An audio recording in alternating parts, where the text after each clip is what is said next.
Direct Express, refillable bank cards, debit cards, refillable cards.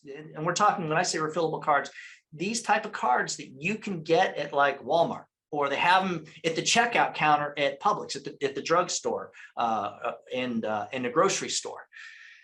All these cards are used for, mainly with our clients, it's a way for Social Security to pay low-income seniors and folks who are just not very responsible enough to manage a checking account. So in my opinion, when someone doesn't have a checking account and they're getting their Social Security benefits and maybe other monies on a debit card, I say a debit card, one of those refillable cards or Direct Express, they're not really, I hate to say this, they're not going to be a good client. Statistically, when you take a card, those people, most of them won't even make either the first or third payment. So they may make the first couple payments, but by the third, a majority of these card holders are going to fall off the books. You're going to get a large amount that the money won't even be on there on the first draft. That's why we try to take Direct Express and we only draft the payment on the day they receive their Social Security benefits on. So basically, these cards are kind of crap. I hate to say it, they just are. Now, it's funny, I was having a conversation with somebody this week about it, and I mentioned that, like, so there's only so many companies that are going to take Direct Express cards, and then there's less that'll take these refillable cards. I'm going to show you a list of them here in a minute. And so fighting to get the client like the best deal based on their health when they have this, don't rack your brains out for it, guys, because of what I just told you. There's a good chance you're going to spend more time with this client than normally trying to get them approved for something that they probably shouldn't get approved for anyways, only to have them not even make the first payment. And that's why when you take a Direct Express card or a debit card or a refillable card, you're not being advanced, guys. You are getting paid as earned only. So with that being said, when a client pulls out a debit card, from their bank, now we're talking they've got a Chase Bank, right? But they have a debit card. Don't take it. You need to get them to log into their account if they don't have any voided checks, of course, if they can't find that, or they can't find a bank statement, get them to just log in and give you the account number. The account number is in every bank. When you log in, there's a way that you can see it. Now, the pain in the butt is they're all a little different, but usually they'll log in and they'll see the account and it'll say checking 7315, which is the last four of the account number. Usually if they click on that, it'll pop up and boom, they'll see the entire account number. So keep that in mind.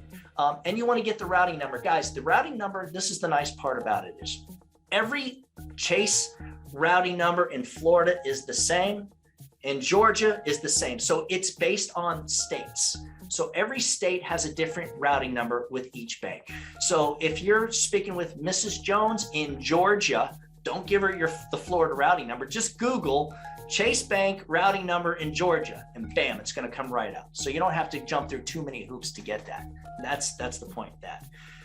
Again, this is something that's pretty cool too. All of these cards, all these refillable cards other than Direct Express, have an account number that's attached to them. So you can always have the client log in, just like with the bank, just like if they have a debit card and you get them to log into their Chase Bank, you get them to log into their debit card company too, and you'll get the same thing. You'll be able to find the account number that goes with it. Now, those cards you're going to see are Chime, Green Dot Bank, NetSpend, and GoToBank.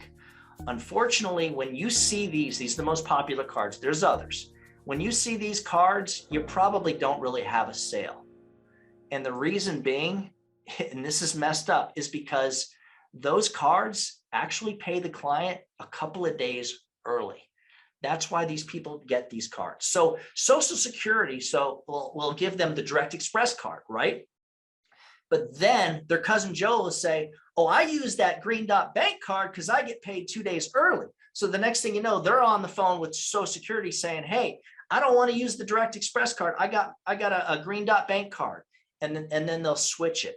So now the problem is they're getting paid 2 to 3 days early, and it's almost impossible to draft on the day they receive their Social Security benefits, their monies. Keep that in mind, guys. That's why these cards are just not good. Some agents just won't take them. I've always taken them. I can say I do have some clients that have been on the books for years that have Direct Express, and a couple that have the accounts through NetSpend and like Green Dot Bank. We see that in Florida, face-to-face. I've seen a lot of those. So keep that in mind, but you're really just fighting to keep them on the books 1 month to the next. It's a bit of a battle with those folks. Let's talk about the insurance carriers that take Direct Express and or debit cards. And when I say debit cards, I mean the refillable ones. Because again, if they have a Chase account or Wells Fargo or any bank, you never want to give a debit card. That is guaranteed. The reason being, they're going to lose that debit card, or there's going to be an issue with the card itself, and it's going to mess everything up. You always need to get the checking or savings account number, always, that the card's attached to. So first of all, Prosperity, they take Direct Express. They also will take other cards for a one-time immediate payment. And they do true Social Security billing, which is very important. So I love that. So if the client says, well, I've got a Chime card, you're done. I mean, because we're always setting the clients up to draft on their next Social Security billing day. So what I'll ask them, I'll say, do you have enough money on the card to make the first payment? If they say no, I'm done. I'm hanging up. All right, well, I can't help you. Once you get a checking account, Mrs. Jones, please give me a call back. I'm moving on. Transamerica, they do take Direct Express and they do true Social Security billing. Transamerica might take other debit cards, FYI. I've heard different things, so I don't know. They say that they don't, but I had an agent tell me recently that he actually did get it to go through somehow. But again, if it's a debit card, if it's a refillable card, get the account number. Transamerica will take that. Security National Life. If you guys don't have Security National Life, you need to have it, of course, through us, because there are times when you want them. They actually will take any debit card. They'll take any refillable card. It's not good. If you send Security National Life, your first sale is like a debit card, and then your second sale is like a debit card. By the time you make the third sale, they're going to put you on as earned no matter what, or they're going to terminate you. So all these companies that take these debit cards, remember, you can't just send them the debit card business, because they don't want that. They want your good business too. Guaranteed issue. AIG will do true Social Security billing. They will draft the payment on the right day, just like Prosperity, Transamerica, and Security National Life. That's why I really prefer AIG for guaranteed issue. But the problem is they only take people between 50 and 80 years old, as to where Great Western will take some younger folks between 40 and 80. And Great Western does not do true Social Security billing. So, when the third falls on a Saturday and the client gets paid on Friday, Monday will come around, and then Great Western will go to draft the payment. And if the money's gone, the money's gone. And unfortunately, with our clients, that is the nature of the beast. So guys, real quick, does anybody have any questions? Nope, that's it. All right, guys, good call. Thanks for joining us. Hey, Doug, I have one more question. Okay. All right, so weird situation, but we always shoot for first or third of the month if that's when their Social Security comes in, right? Or unless it's like an odd day, like the second, Wednesday or third Wednesday or fourth Wednesday. But let's just say, for the sake of this conversation, it's the third of the month. Well, if it is the second of the month or first of the month, a lot of the people that I've had conversations with recently that I'm trying to set up on Social Security, they're like, hey, I don't want to start it in 2 days. Can I start it, the third of next month, right? And problem is, a lot of these carriers won't let you go past 30 days. How do I navigate that conversation? Yeah, that's good. So you got to let them know. So first of all, here's what could happen. They may not get approved, and the draft may not happen on time anyways. If you're 1 or 2 days from it, 2 or 3 days from the third, and the third is when you're drafting. So that itself is an issue. That's one of the reasons I really like American Amicable. And I'll explain in a minute, but what you really do is you have to push, you got to say, listen, this is a commitment. If something happens between now and next month, none of this is going to work. So I highly recommend, let's just go ahead and start it on the 3rd.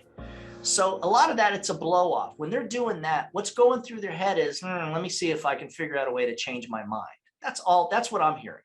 So I let them know we can. Now with American Amicable, you can actually, okay, here's the trick. With American Amicable, you can actually date it for, let's say the 5th or the 7th, and then call them and redate it. Like, so the 3rd passes, now you're on the 4th. Maybe I would say even set it up for like the 15th. You know, if you're on the 1st of the month, set it up on the 15th and then call them and redate it for the 3rd. American Amicable will allow you to do this. So that's the only, to me, that's like the best way to get around it. That's one of the many reasons. That's why call centers love American Amicable, so that they can do that. I think Mike, somebody had a question. If you still have a question, you can unmute yourself.